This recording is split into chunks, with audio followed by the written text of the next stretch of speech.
On April 1st, 2021, I ditched a career I absolutely hated to better myself and do the things I've always wanted to do. And that included my growing love and obsession with Ireland. I want to learn everything: culture, history, mythology, music, and the language. Which, if I'm being honest, looks really hard to learn, but I'm going to give it the old Smith try. Then, of course, there is my love of pubs and the role that they've played throughout history, and no better example of that than on that beautiful, beleaguered island in the North Atlantic, Ireland. April 1st, 2026, I depart for the Emerald Isle, and for 1 year, I'll hike town by town and conduct interviews with pub owners, pub regulars, historians, town know-it-alls, musicians, and basically anybody that wants to talk to me. If you'd like to support the project and the journey, basic Patreon support is only $3 a month, but just liking a video or subscribing to the channel and following the journey is just as helpful. I'm always looking for volunteers to work as liaisons for the project too, so if you live in Ireland and know people, feel free to hit me up. This is a huge goal and I need all the help I can get. The Smitty Learns Irish Pubcast begins April 26th and will be my life's work. Thank you. What do we want to do next? I know what I want to do next. Because I'm going to Ireland and I want to learn all things Irish. That includes sports. I have heard of hurling before. I have seen a clip of it or so. It looks super fun, and I know nothing about it. So, going to check out a 4-minute video of the rules of hurling explained. I don't know. The video that I watched of rugby, it was kind of rugby rules explained, was not very effective for my brain. So what I would love, if there's anybody watching this that ever feels like they want to explain sports to a dumbass, feel free. We can zoom in and make it a podcast, make it a reaction segment where you teach me and we watch a clip of like a sport together and you fucking explain the shit to me. I think that could be really fun. So, reach out if you want to do something like that, some way, shape, or form. But this is from user Ninlai? I'm not sure. But it looks like something that could be beneficial for me to learn about the national sport of Ireland, I feel like. I feel like it's the biggest sport, which is hurling. It could be rugby. I could be wrong. I'm wrong about a lot of things. All right. The rules of hurling explained. It looks fun. Let's find out. Nin explains the rules of hurling. Hurling is an Irish sport, played with 2 teams of 15 players each. The game is played on a field that's generally a maximum of 145 metres by 85 metres. These are the goals, which are 6.5 metres wide, and the crossbar, which is 2.5 metres above the ground. Unlike in football, the posts extend above the crossbar, just like in rugby. The exact same goals and field dimensions are used in Gaelic football. Okay. The object of the game is for your team to score more overall points than the opposing team. To score, a player must use his stick, known as a hurley, to hit a ball, known as a sliotar, into the goal. Man, I bet you there's some serious... hit the sliotar under the crossbar... There's got to be some serious hurley injuries, man. Somebody whacks somebody with that stick. Like, I watch hockey. It's got to be something similar every once in a while. Into the net, this is a goal and is worth 3 points. 3 points. If a player hits the sliotar over the crossbar, but between the posts... Wait a minute. What the fuck is that called? Did I miss something? The sliotar?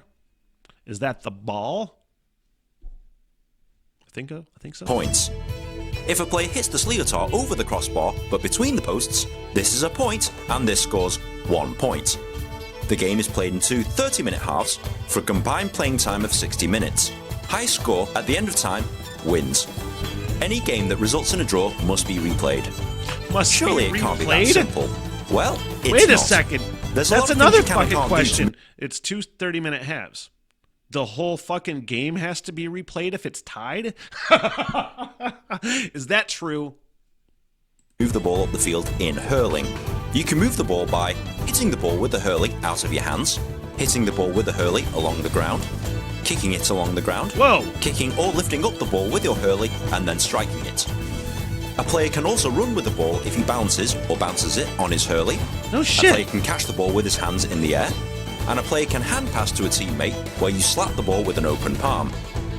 However, a player cannot touch the ball on the ground with his hands, a player cannot throw the ball or throw their hurley, A player cannot take more than 4 steps with the ball in hand, and a player cannot play the ball from his hand to his hurling more than twice. Wow, hang on one second. Therefore, Let's he's analyze only able this. to handle the ball twice. Let's analyze this. There's a lot of fucking things here. Cannot handle ball on the ground. Cannot throw the ball or hurley. Cannot take more than 4 steps. Cannot handle more than twice. I may retain. He's hurling more than twice. Therefore, he's only able to handle a ball twice in 1 possession. There are 15 members of the opposing team who are trying to take the ball away from you so that they can score themselves. They are allowed to make shoulder-to-shoulder contact so long as the opponent has possession of the ball, or, if no one has the ball, be shoulder-to-shoulder to the opponent. Allowed to use their hurley to block shots or prevent you from shooting. Games are generally high-scoring and fast-paced, but there's a few other things you'll need to understand before playing or going to a game. For example, puck. A puck is a restart in play, usually after a foul or if the ball goes out of bounds. If the ball goes out of bounds, a puck is awarded at the nearest line. If the ball is hit out of the end line by an attacker, the defending team gets a puck out at the 65-meter line. It's a gigantic If a fucking foul field. occurs, a free puck is awarded either at the spot of the foul, where the ball lands after a foul, or at the 20-meter line for fouls inside the 20-meter area. Foul. If a player commits any of these infractions, a foul is assessed and the other team is awarded possession. Hang on, let's look at these things. Bring that back. I'm going to try to follow. Commits any of these infractions, a foul is assessed and the other team is awarded possession of the ball by way of a free puck. Just like in football, a player can also be cautioned or sent off the pitch for serious offences. Penalty puck. If a foul was committed on a player with a legitimate chance to score, a penalty puck, I bet there's some similar serious to a hurley penalty kick in injuries. soccer, will be given to the attacking team. The ball is placed on the ground at the 20-meter line, and all other players must be 20 meters away. There is 1 goalkeeper and 2 defenders defending the goal. The player is allowed to lift the ball off the ground and shoot the ball once. Dude, any goal how scored hard counts is that towards the overall fucking score. ball? How hard is that ball? You know? Do you have mitts or gloves? Somebody fucking fires that thing at you. How hard is that ball? They don't seem like they're that protected, like a goalie in hockey or something like that. And maybe that's the point, you know? Maybe they're not pussies. Substitution. Just kidding. A team is allowed to substitute up to 5 players per game.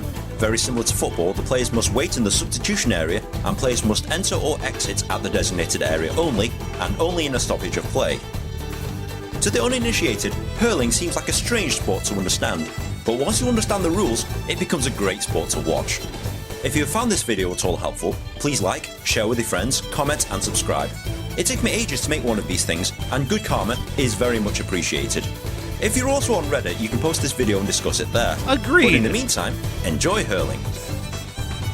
Let me give this dude a like and a subscribe because I did enjoy that video, and hopefully Nin enjoys the reaction to his video because it was actually really fun and entertaining and informative. I'm glad I did it. Let's get rid of this fucking thing here. I'm glad I did it. There's got to be more hurling videos that this guy's done, right? I'm going to go ahead and the rules of Australian football. He's got that. I've watched some Australian football, but and that's fun to watch. Jesus. Anyway, thanks to that guy, and that looks fun. I'm definitely going to take in some hurling when I am there. What the hell? Everything!